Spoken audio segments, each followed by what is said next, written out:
Welcome to another episode of Mystic Skeptic Radio's Raiders of the Unknown. In today's episode, we have a special report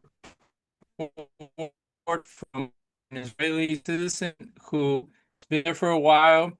I know this is a very progressive station, so before we start our conversation with our friend Raphael, I wanted to set some ground rules. It's almost a debate because the last show that we did, I wasn't able to broadcast it on this radio station because even though we were trying to look at a perspective of someone affected by the October 7th massacre or assault from Hamas, um, the way that things are in this world, everybody's so divided, so polarized, and we did not fact check or go through some of the disputed claims that happened afterward. For the last 18 months, there's been some questions about certain specific things that happened, and then why it happened, how did it happen, and stuff like that. So I didn't want to offend you, my friend, or create conflict. But now we're dealing with recent assault on Iran, and I want to go through some of the logic that has been used and some of the things that have been said, and I am capable of questioning some of them based on the stuff I've seen. And Raphael Gantshar has his own YouTube channel, which is actually quite professional, and I applaud you for showing clips of news programs and things like that. So the first question to break up the ice, how much are you getting paid by the Israeli Ministry of Propaganda to do this? David, thank you very much for having me on. I appreciate the candor. I appreciate the honesty. And my goal is come at me with all you got. If we're going to get to the truth, then we really have to ask the hard questions. And I appreciate being here with you once again. Um, the Ministry of Propaganda, that's actually a very contentious point here in Israel because we had until a couple of years ago something called Misrad HaHasbara, we say in Hebrew, right? We had something that was we had a government ministry that was responsible for going out there and promoting pro-Israel messaging throughout the world. And that ministry actually shut down a couple of years ago. And so currently such a ministry doesn't even exist. So I'm definitely getting paid zero. I'm a mortgage broker by trade, but I'm passionate about Israel. I love my home. I love my country. I love my people, and so this is my cause. So the reason that I ask, and this is something that I've been struggling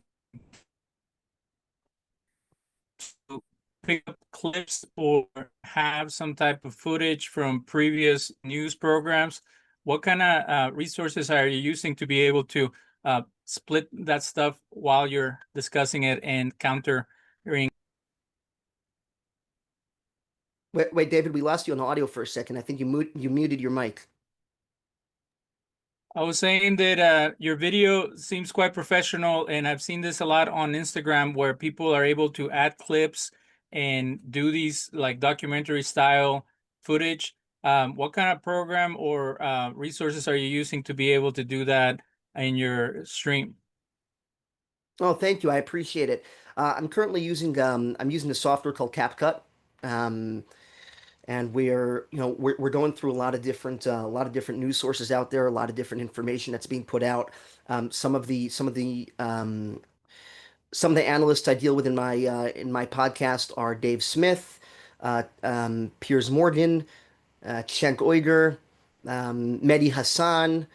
So these are the sources I'm contending with, and what we're doing is we're going through and we're discussing what do they say versus what are the facts that every Israeli sees on the ground in front of their eyes. And the rules that I wanted to have before our discussion was if I hear something that sounds like propaganda, and again, I'm not an expert on propaganda, but I have heard from both sides different things. And the latest one that I've heard is that they're trying to change the common knowledge understanding of what happened in Iran in the 70s and 80s, trying to say that it wasn't a coup d'etat orchestrated by the CIA. They're trying to say that the place collapsed, the place had a revolution, and then we couldn't stop it from becoming tyrannical. So, oops, it's been tyrannical for 45 years, and now somebody actually did something about it. A lot of the progressive media has been talking about how American encroachment in the Middle East has caused a lot of these regimes to be the way they are, and then they use it as a boogeyman to be able to leverage sanctions or military strikes or whatever against them. So we'll get to that in a minute. Also, anti-Semitism has become a dirty word, and in our show, our expertise is to debunk anti-Semitic conspiracies. But we've seen that anti-Semitism has been used as an excuse for a lot of crazy things. As American citizens, we have been under assault of a type of woke police that is from the opposite side. Before, you couldn't counter minority groups that were supported by the Democrats. Now, the only minority group that it is fully, policing and trying to protect is the Jewish community and Israelis, which seems very weird that they were complaining that you couldn't talk bad about all the other minority groups, and now the backlash is the only group that you can protect is Jews and their causes, which creates a lot of anxiety for Americans because we're like, why don't they just let people speak? And I know there's a lot of hateful stuff, but the only way to combat hateful stuff is with good information and truth. But to deport people, to condemn them, to label them as anti-Semitic, is actually making Jews seem bad as part of some oppressive regime who's trying to stop free speech. So we'll get to how political anti-Semitism has been part of a lot of demonizing against Israel. But when it's said, like, you criticize Netanyahu, you criticize the Likud government, you criticize the Kahana party, next thing you know, you're anti-Semite. Well, we've had peace activists on our show from Israel who criticize everyone, and they're Jewish, and they're Israelis, and they're Zionists. So that now it's been flipped that any type of concern is seen as hateful when the hate comes from people trying to stop you from talking. So again, I'm sorry, Raphael, for dumping all this stuff on you, but these are the things that make it very difficult to have a good conversation about the subject. I understand. Do you want me to respond to that, or were you laying down ground rules? Yeah. Again, the reason that it's hard to talk is because it's a very sensitive issue. People who Mhm. support the Palestinian cause, or now even the Iranian freedom, like let the Iranians be whatever they want to be, they feel that they're being suffocated. They're not being allowed to express themselves. And then on the Israeli side, when Israelis share their trauma, their fears, their concerns, they're portrayed as whiny babies, crying wolf all the time, uh, having this victim complex that everybody's trying to get them. So how do we bridge that without going into these dark places of contention, condemnation, and lack of understanding? Yeah, thank you. I appreciate the question. Um, let me start with something that I actually brought up last time I was on your show, right? Which was there is there's narrative, right? And narrative has a time and place, and narrative is a beautiful thing. Narrative is what enables us to appreciate our culture and to appreciate the culture of others, to have a greater awareness of others. Narrative is a beautiful, beautiful thing. But there are also facts, and facts also have a very important place in the world. And I think that when we're coming and we're discussing these things, we need to be clear about how we separate between narrative and facts. And I appreciate your sensitivity. Like I've said before, I appreciate your sensitivity to my narrative, and I also appreciate your challenging of my facts. Because between the sensitivity and the challenging, if we can hold both of those together, we can come to a place of, if not mutual understanding, at least mutual appreciation. And to that point, I'll say something about the word anti-Semitism because I did one of my videos on my YouTube channel was about a debate specifically on this topic of whether or not anti-Zionism is anti-Semitism. And my take, I'm not going to tell you my take on that question. I'll tell you my take because I hash it out in the video. I'll tell you my take on the word anti-Semitism, which is that that when people use the word anti-Semitism to shut down the conversation, I agree with you that this is often counterproductive and counterintuitive. It's not right. It's not right for the audience. The audience who are listening to these two people going at each other, they want to come out with facts. They want to come out with an understanding. And so it's not fair to them. What I would say on the other hand is it cannot be a bad word. It cannot be, we can't be afraid to call it out when it's there. And so my approach is I will use the word anti-Semitic. I will call somebody anti-Semitic, but I will not use it in order to shut them down. But I will rather use it as an attempt to bring about greater discourse. If I see somebody is saying, "Oh, the Jews are shooting hospitals, how dare they?" And then the Iranians are shooting Israeli hospitals, and they say, "Oh no, that's okay." Then I'm going to come out and say, "Hey, listen, I appreciate what you're saying, but that sounds a little anti-Semitic because it's a double standard." And so we're not just throwing out the word, but we're also displaying why this is true. And my goal, my hope is that a greater discussion can come about because of this. Okay, so let's address anti-Semitism. So I do not support most of the initiatives of the current Israeli administration. Mhm. And when I hear someone say, it's not Netanyahu that is the problem, it's not the Kahanites or the Likud party, it's all Israelis. There's a poll from a Pennsylvania university that says that all Israelis want to wipe out the Palestinians. And I'm like, I want to see that poll. And they're like, it's not available. And they're like, why not? Oh, well, raw data is never given away, but we gave it to Haaretz, and Haaretz ran with it. So all Israelis hate Palestinians. And then it's like, well, do you know that Haaretz is the most liberal thing? And if all Israelis want to kill Palestinians, they wouldn't have Haaretz to call them out on it. And as a free society, they have people who are on the extreme left and the extreme right. So what I tell people is that just like every other group, the Israelis have political figures, loudmouth individuals, even journalists and commentators who say and do horrible things, which is a sign of a democratic system. If it was only them, then you would know that it is tyrannical, supremacist, and all the things that is accused of.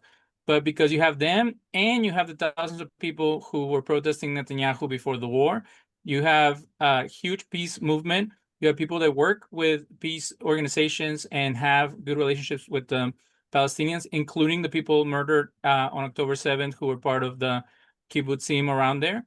You have, like you said in one of your videos, ongoing trade relations and working relationships with Palestinians in both Gaza and the West Bank. If none of that stuff was real, then you could say that Israel has become unsavable in the way that they have become so secluded and hateful of others. But if you have all of the above, and there are some people who are very extremist, that means that it is a normal society. So to say that Jews are not allowed to have a normal society is political anti-Semitism. Yeah, completely. I say that nothing hurt the West Bank economy more than BDS because it caused factories and jobs and companies to move from the West Bank into Israel, and they had to fire all the Arabs that they were hiring in the West Bank and move them into Central Israel where there were more Jews, and it hurt BDS hurt the West Bank terribly. Um,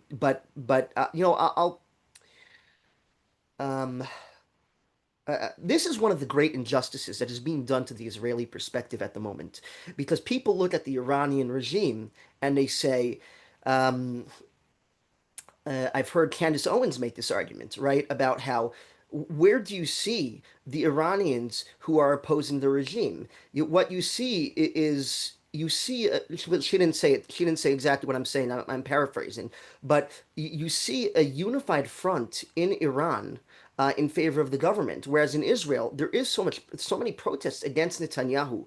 There is much dispute. Um, there is great political we're in a time of great political turmoil in Israel right now, where many people are very much opposed to the Netanyahu government. And so people looking from outside look at it and say, oh, I support Israel, I don't support the Netanyahu government. Whereas when they look at Iran, they can't say, well, I support Iran, but I don't support the Iranian government because there's the illusion of unity.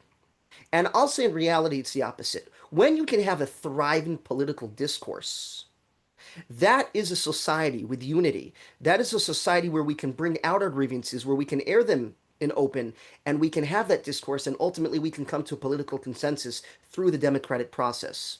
When you have a society where everybody appears to be unified behind a specific ideology, I would say that no, this is not something that you should be standing up for. This is something that has a lot more discontent beneath the surface that is just rearing to bubble up and see open air.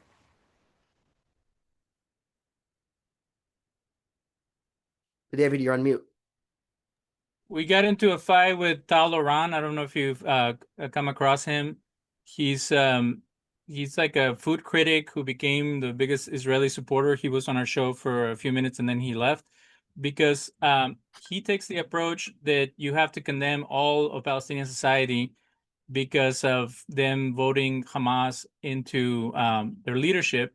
And then you have Dave Smith lying, saying that Palestinians are not allowed to elect their own officials, which is ridiculous unless you believe the conspiracy theory that Hamas was implanted by Netanyahu, and same with the PA. So tell us,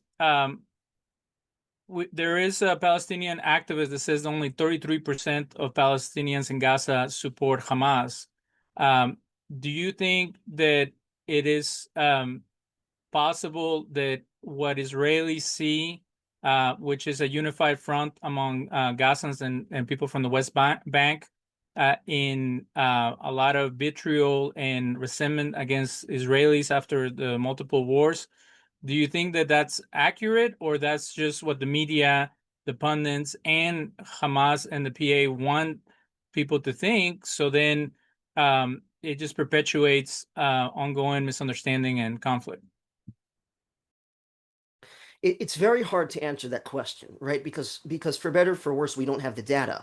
I can try and address some of the evidence that you've laid out. Um, eh, there, Dave Smith is right, and I've been highly critical of Dave Smith. He's right about one thing, and that is that the Palestinians do not have the ability to elect their government. But that's not because the Israelis took that right away from them. That's because their own elected officials took that right away from them. They voted in Mahmoud Abbas into the Palestinian Authority, and there hasn't been another election since. They voted in Hamas into Gaza, and there hasn't been an election since. And so it's not Israel who is taking this right away from them. It's their own leaders. It's a terrible thing, but these are the governments that we're fighting against, that we're up against. And so this is also why it's very hard to believe anything that's coming out of there, because dictatorships in general, in order to keep their own people in line, in order to keep their own people from rising up and revolting against their dictator, they need to spread misinformation. Right. And this is why, people talk about, oh, there's Israeli propaganda, Israeli propaganda. And here's what I would say. I'd say look around the world. Look at history of the last 100 years. We've had lots of experience with all sorts of different regimes. And ask yourself, which regimes are the ones that are conducive to dissenting opinion and true information coming out through true public discourse, and which are the ones that are conducive to misinformation? Because here's the fact, when you have a democratic regime, the truth will come out because everybody is allowed to be critical of the government. When you have a dictatorship, in order to stop criticism of the government, and this is true of every dictatorship in the last 100 years, you can go and look it up, they spread misinformation intentionally to keep their own people in line. And so this is why it is very hard to believe any information that is coming out of these places.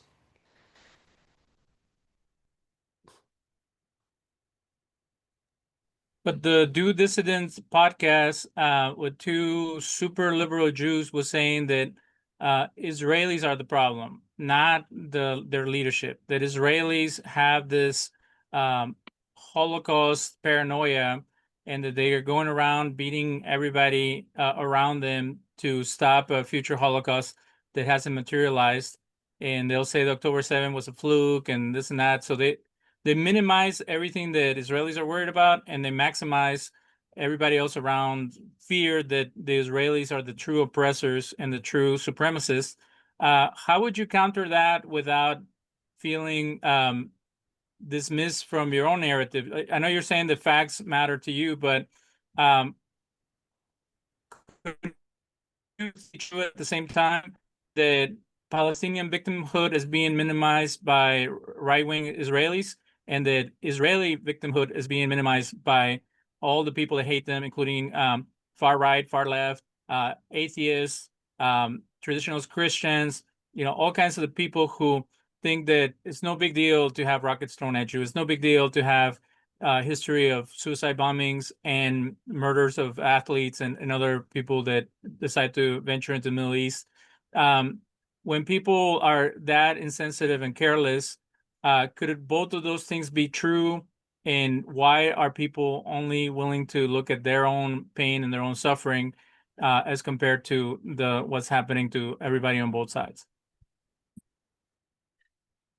I think there are a lot of good actors out there. A lot of people who in their souls are good people who don't want conflict because they don't want to see the suffering. And so they try to come up with ways to prevent this suffering from happening. And one of the ways is, well, just don't go into the conflict. Just don't get involved into the conflict, right? Like you said, the Holocaust hasn't materialized. So why be paranoid? Why go and bring about a conflict, a preemptive conflict in order to prevent the Holocaust?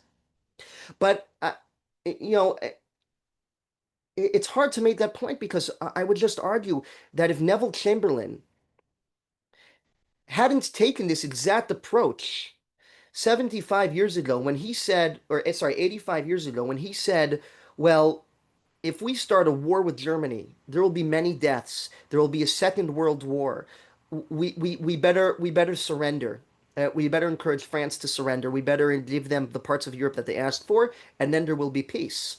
What we found afterwards was a very important study in the human condition, in the condition of colonialist authoritarianism, which is it's never about we just take out what we want and we finish. It's about once we have, we want more. And what the result was, Winston Churchill afterwards had to come in and clean up a mess that was much greater and had many, many millions more dead than would have happened if Neville Chamberlain had come in early. And what I'd say is this. Let's put the history lesson aside for a second, because those who aren't as familiar with history, perhaps I'm speaking Chinese to you, and I don't want to do that. But what I want to say is this. Of course, we want to prevent the Holocaust before it materializes, because after it materializes, it's too late. It's too late. I'd say that if organizations and countries say that their goal is to kill all Jews, then I say we take them at their word. The Hamas charter is not defeat the Zionists. The Hamas charter is kill all Jews in the world. I say we take them at their word. The Iranian charter is, well, not their charter, but one of the things they say is Israel is the little Satan and America is the big Satan. And you know what I say? I say let's take them at their word. And so, as much as I have sympathy and compassion for the plight of the Palestinian people, I say the only way to prevent the Holocaust is to do so preemptively, is to do so before it materializes. Because once it's materialized, I'm dead and I can no longer prevent it. Okay, but you mentioned the colonialist expansion of the Germans and how they wanted to take over the world with their way of being or whatever. I know that there is within the Shiite Muslim perspective. There's a wonderful Iranian young lady who says that not everybody in Iran believes that, and she's very modern and cool. But the extremist version of that, there is this idea that we either need to bring on the Mahdi, or we need to destroy the enemies of their version of God. That exists in Judaism, that exists in Christianity. There's all kinds of extremist views, but this idea that we are the good guys, that was the U.S. and the Israelis can be flipped on its side when you look at the multiple interventions that both countries have done in the Middle East and have blown up in our faces. So it's hard for people to believe that our countries have the moral high ground when we see a lot of shady, problematic, and imperial moves that are done. So I don't know if you're familiar with this. They were saying that just like with Iraq, and I know Israel was a big supporter of the war in Iraq because Hussein was throwing rockets at them. The petrodollar uh, could be the reason that the war against Iran started, because the different partners, with Brazil and other places, they're trying to not use the U.S. dollar anymore. Now that you want to use the yen, or they want to become independent.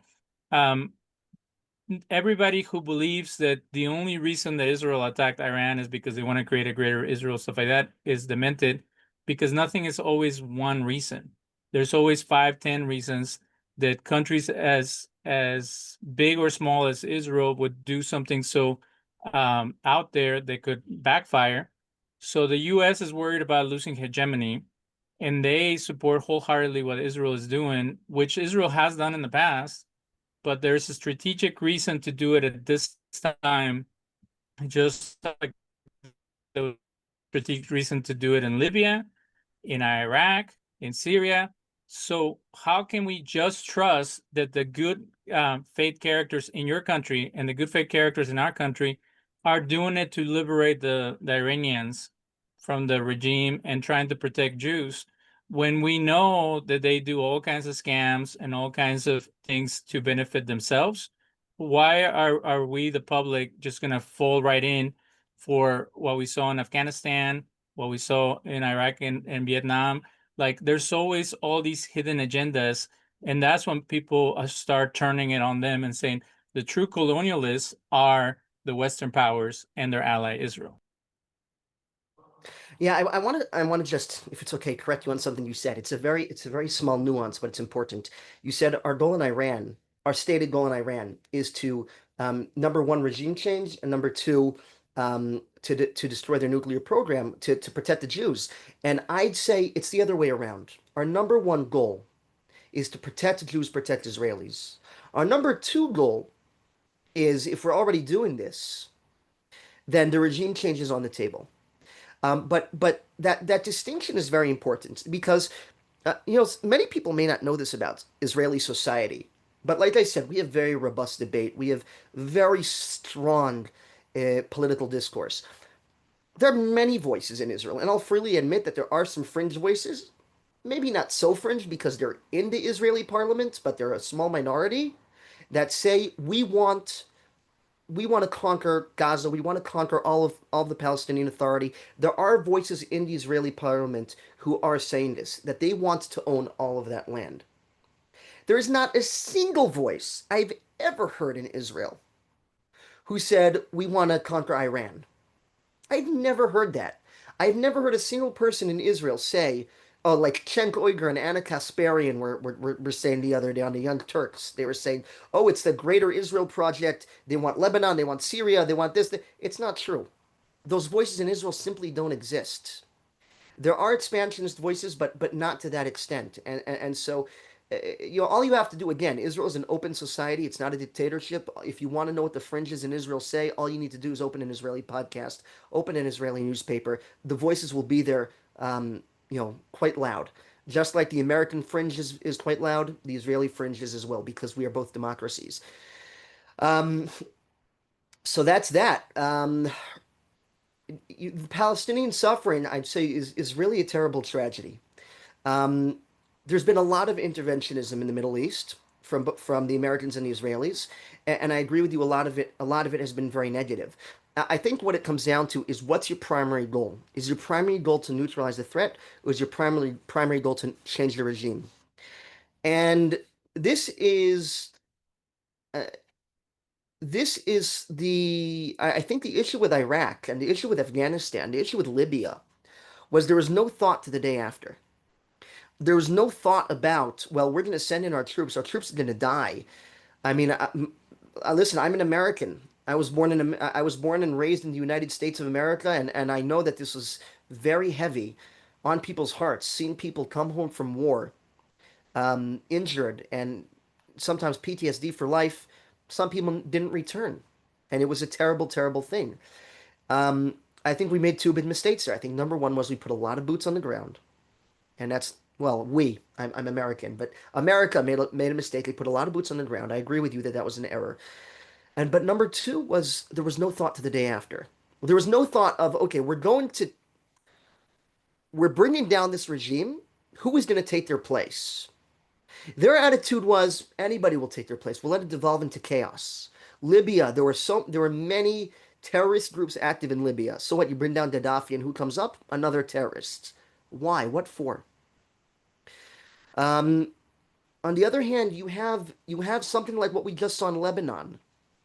Lebanon, as a result of the Israeli intervention in Lebanon, where it was clear to the Lebanese that all we wanted was our own safety, the Lebanese saw that, and so they said to Hezbollah, they said, listen, we forbid you to make a military strike, a unilateral military strike against Israel. We forbid you to do that. The Lebanese parliament said that to Hezbollah. Why? Because they saw the Israeli attack in Lebanon was not a regime change war. It was not let's go in, let's devolve the place into chaos, and let's destroy it and leave chaos in our wake. That wasn't it. It wasn't Iraq, it wasn't Libya, it wasn't Afghanistan. We identified a threat, we neutralized the threat, and we left. And the Lebanese said that's something we can get on board with, that's something we can respect. And you know what? We don't want you to come back and attack us, and so we'll rein in the dogs. And that's what they did. And you know what I expect with Iran? I expect that, thank God Iran is not like these other states. Iran is not a hotbed of terror. The Persian people are really a free-spirited, solid group of people. And I think, listen, we're not there to dethrone the Ayatollah. But if the Persian people decide to rise up and take back the government from the Ayatollah, then I'm sure we will support them in their quest, and I'm sure that the entire region and the entire world will be better off for it.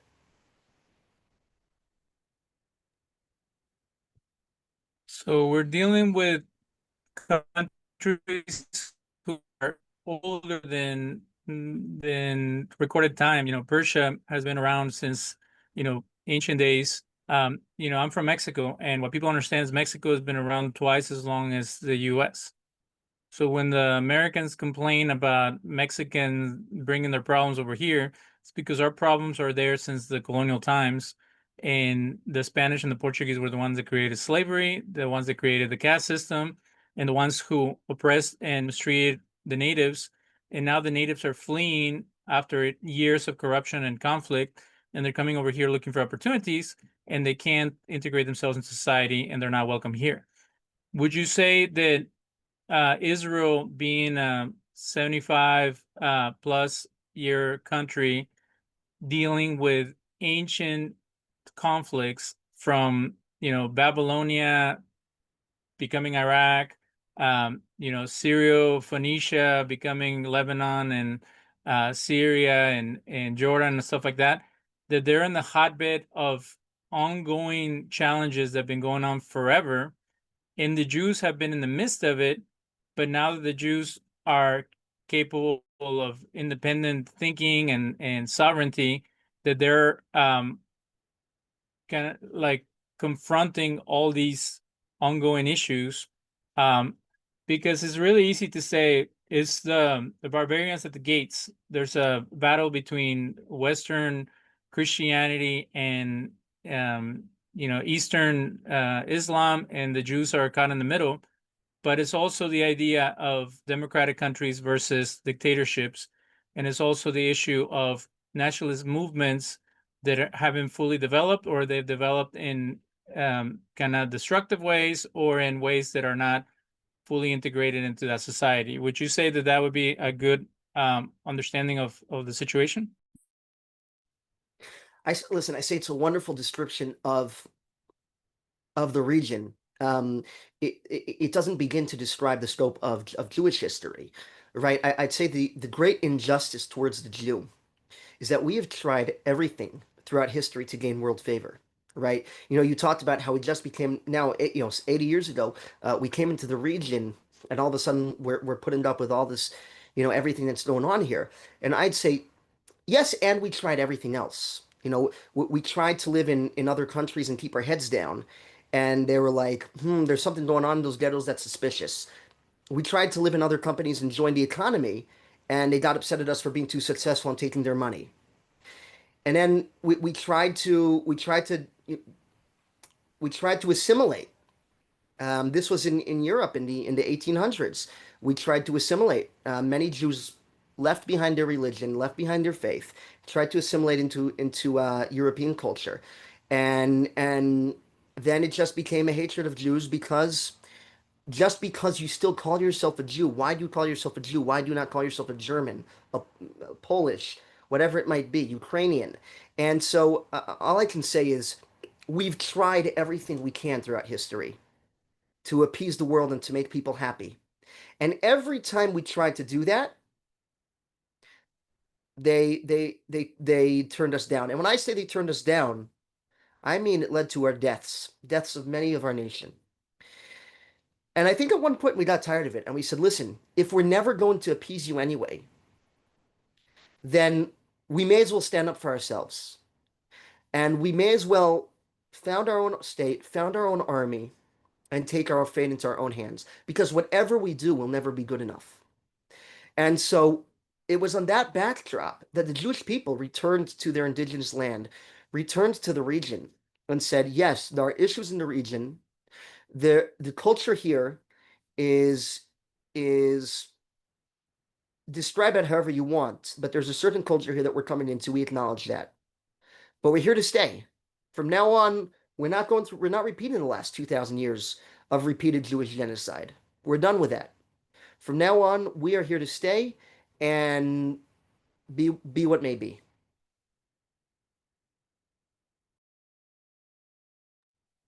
So I'm giving a presentation in August about how both um, Jews and Latinos are the only two groups that are not allowed to have dual loyalty. I met German people that live in the US and they're proud of being German and they have a flag outside and nobody bothers them. Same with an Irish parade, an Italian parade. But if a Jew puts up an Israeli flag, they say that we are traitors. Same with Latinos, Mexicans, Nicaraguans, and people like that. Why How would you tell our audience, being both a US citizen and an Israeli citizen, that you can be both and that you are not undermining American values or Israeli values by being part of both? Yeah, I mean, listen, before I explain to you my perspective, I think it's good we pick apart the problem. I think there's a deep suspicion, right? If somebody waves an enemy flag, um, flag them an enemy, I'd imagine, somebody is treated great if they put a German flag on their lawn. Somebody will come up and say, "Oh, wow, German heritage. Can you teach me a little bit about it?" If someone puts a North Korean flag on their lawn, might not take it as well, right? There's a suspicion when you're flying the flag of an enemy or somebody that you feel may betray you. And there's always been the suspicion of Jews. I don't know how to explain it. People have always been suspicious of the Jews, and it's a very big shame because in Jewish law, the Talmud says quite clearly, "Dina de malchuta dina," right? Which means that as Jews, we have an obligation to obey the law of the land. Um, Jews have always been part of our theology is that when we are in a country, when we are in a state, we do not participate in revolution ever. We owe our loyalty first and foremost to whichever regime is currently in charge, whether they like the Jews or not. That was always our theology. Now, there were Jewish groups that broke off and tried to create revolutions, but Jewish theology was always we owe our loyalty first and foremost to the state in which we reside as a matter of gratitude, of appreciation. We're guests in your state. We respect that, we appreciate, and we give back to that. And I can tell you that my American friends who live in America, my family, are very, very proud of being American. They celebrate on the 4th of July. They fly the flag. Um, my aunt is a retired family court judge in upstate New York. Another aunt of mine runs a ballet company. My uncle runs a company for my uncle's not even Jewish. I have an uncle who he married my aunt. He's not Jewish, and we share common values because ultimately we love America. We appreciate what America has done for us as Jews. We appreciate that we've been able to reside there for many years, and that's not going to change. And it's the same with any state in which a Jew resides. So tell us, in relation to the current conflict with Iran, is it true that all these well-to-do and people that work from home in Israel are getting on planes and flying to Argentina and other safe places as part of their privilege? Um, People are saying that it must be nice to be able to fly off, and Palestinians and other groups are not able to do that. Oh, it's the exact opposite. My father was actually he was traveling in America for business when the war broke out last Thursday. Well, I don't know when this episode will be aired. Well, on the Thursday that the war broke out, he was traveling for business, um, and he's not able to get back into the country, and he is now going through a convoluted journey of trains and airplanes and boats just to get back into America. And my brother did the same thing after October 7th, a year and a half ago. He sat in the airport and waited for hours and hours and hours until he could finally get on a plane to come back and be with his people in their time of need. And I'd say, um, first and foremost, Jews want to be here when there's a conflict. It's where we want to be. We want to be with our people. But there's also another point, which is we're just not able to leave the country. I mean, I don't know. It could be that somebody who's very well connected managed to pull some strings and he was able to get a flight out. It's next to impossible at the moment. I can tell you in my local Facebook group, there are tourists who got stuck here, or people with family who got stuck here, who are like, "Hey, my parents came visiting. How can they leave? How can we figure this out?" And they're, well, if you go into Jordan and you take a boat to Cyprus, and then it's very difficult where people are stuck here at the moment.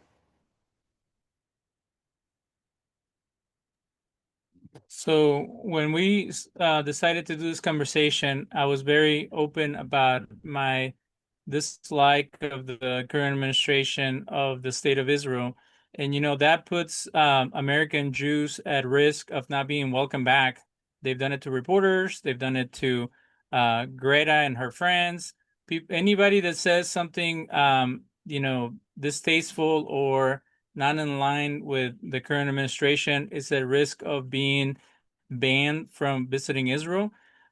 So when someone in Israel says something against Trump or against Netanyahu, are they also being held at it, detained, harassed, mistreated?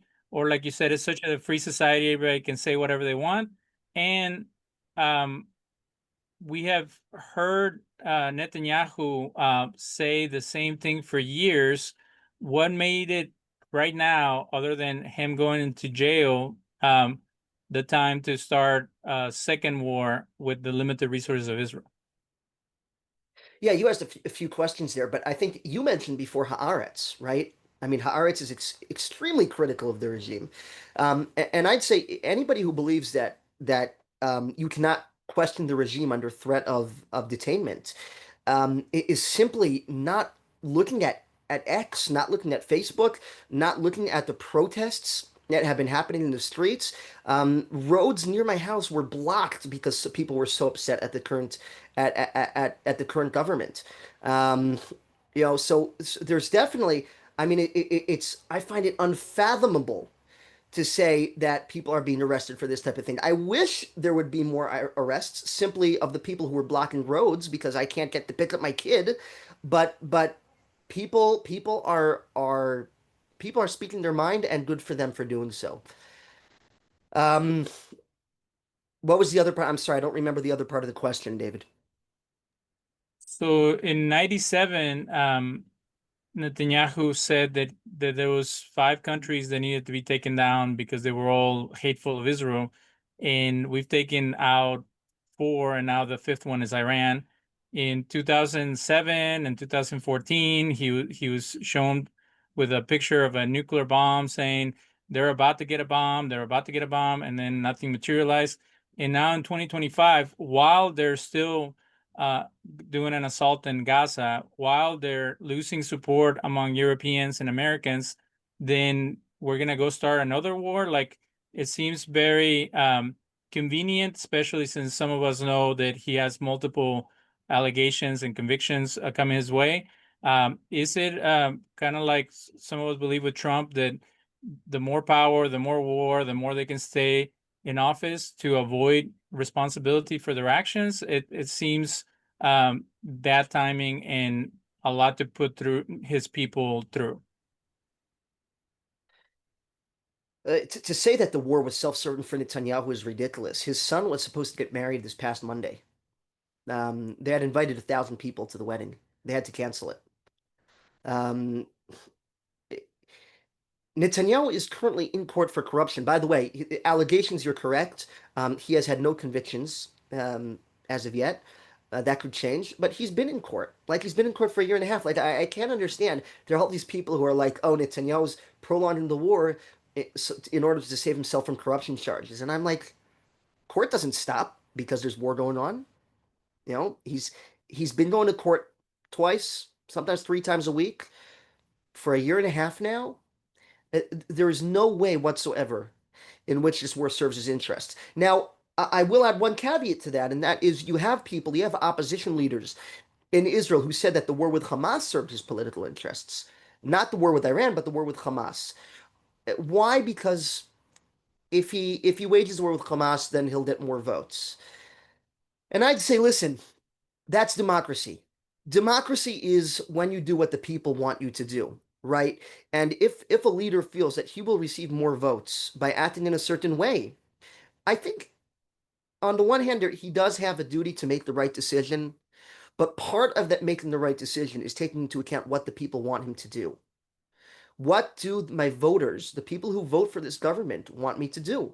And if one of those things is to ensure our safety, to make sure that we can never again witness a massacre of our people the way we witnessed on October 7th, if that's something that the people are demanding, then I think it's completely within Netanyahu's right and duty to say the people are speaking and I will do what the people want.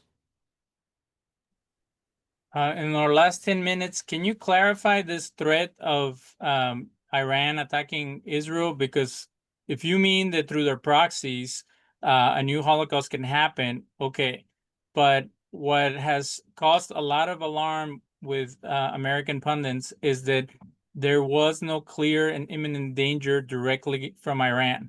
And just like the Iraq War, we're conjuring up and cooking things to make it look like there was a threat.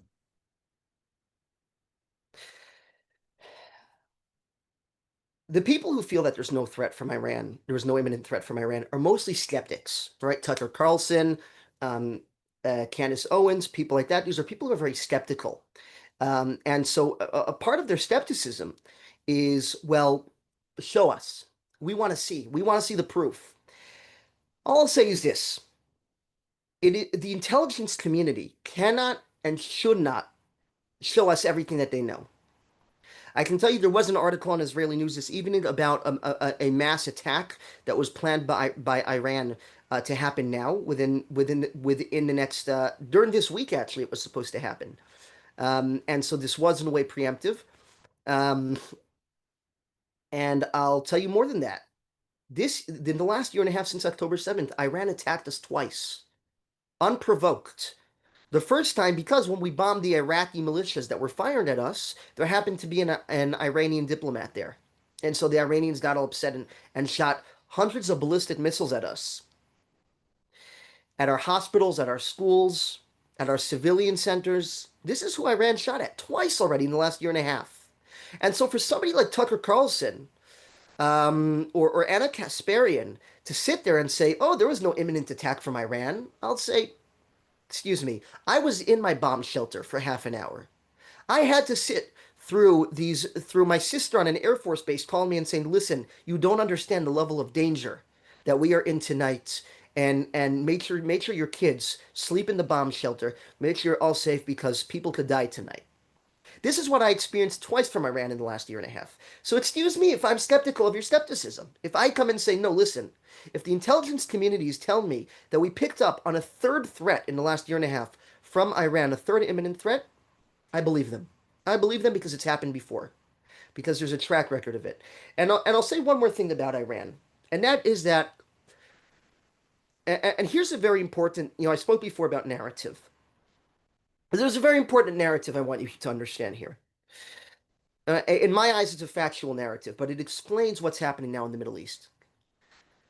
There's a peaceful majority I believe in every country. There's a peaceful majority in Israel. There's a peaceful majority in Palestine, in Lebanon, in Syria. Most people, what they want is peace for themselves and for their kids. That's what most people want, right? I think most reasonable people would agree with what I'm saying right now. Um, and the problem is that you have hawks in every country who are going at it with each other. And if not for these hawks, we would probably be able to all live in peace. Right? Are we on the same page so far in what I'm saying here? Yes, sir, Raphael. Okay, okay. And so what we have to look at is why is there war in this regime? I'm sorry, in this region. Why is there terror in this region?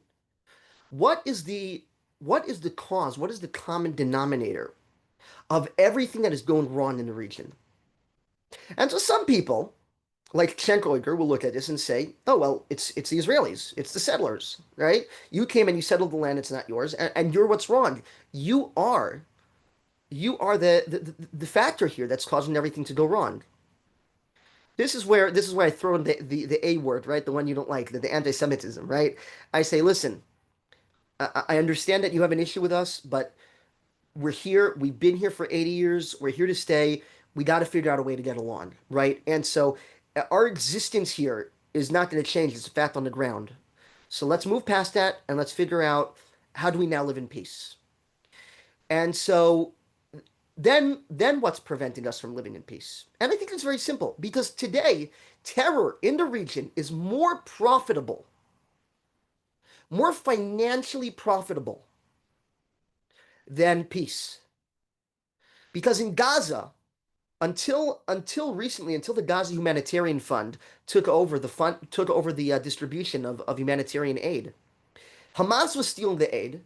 They were selling it back to the citizens, and the only way for the citizens to have the money to purchase the aid was to draft to Hamas and become freedom fighters, aka terrorists. This was the only way for them to feed their families. The money was pouring in from Iran to fund terror in Gaza, to fund civil war in Yemen, to fund civil war in Syria, to disrupt the region, to cause chaos, to cause terror, and for everybody in the region, Jews and Arabs alike, to live in fear and to live in terror and to live in death and destruction. And what I'd say is if we want a road to peace, then we need to cut it off at its source. We need to cut off the source of the funding.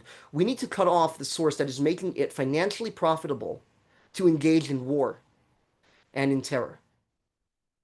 And right now, that's Iran. And I don't know whether or not another country will rise up again in a year and take that mantle from Iran. I don't know the answer to that.